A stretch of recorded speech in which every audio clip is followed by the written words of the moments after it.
Porque como imaginou no seu coração, assim é ele. Como imaginou no seu coração, assim é ele.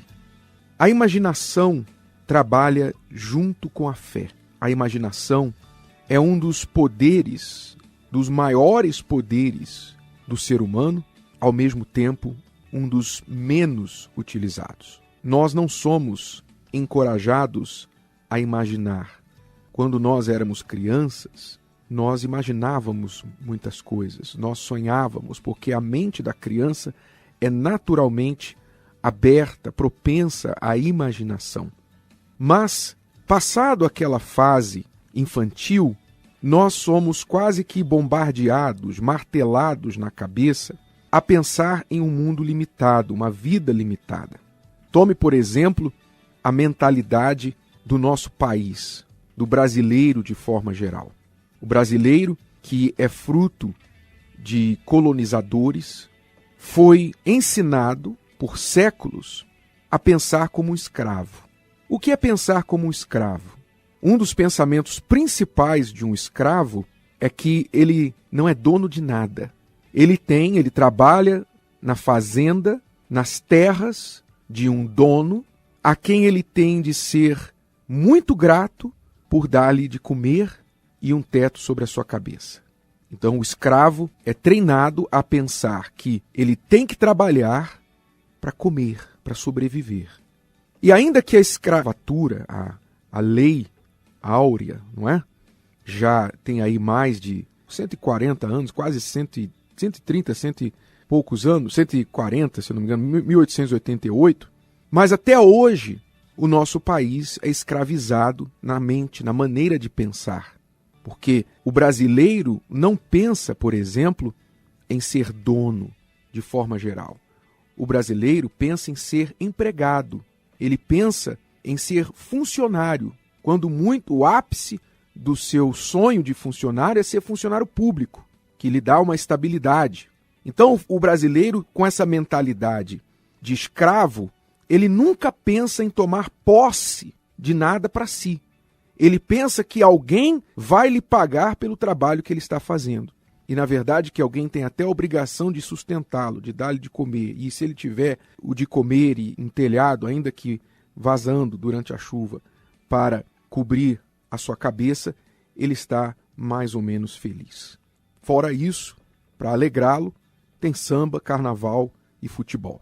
Então, essa é a cabeça do brasileiro, essa é a imaginação de muitas pessoas. O que esperar de pessoas que se imaginam desta forma? O que esperar? Então você tem aí milhões e milhões de desempregados, milhões e milhões de pessoas desalentadas que nem procuram emprego mais, milhões de pessoas com as suas dívidas, as suas contas a pagar e estão inadimplentes, e elas estão esperando uma empresa ligar dizendo: eu recebi o seu currículo. Estão esperando um governo sair com um plano mágico que vai acabar com esse problema da noite para o dia. Então, essa mentalidade limita as pessoas. Mas quando a gente olha a palavra de Deus, nós somos libertos desta mentalidade. Na palavra de Deus, nós somos ensinados, primeiramente, a usar a imaginação da fé. Como está escrito, você lê esta palavra em Provérbios, capítulo 23, versículo 7. Como imaginou no seu coração, assim é ele.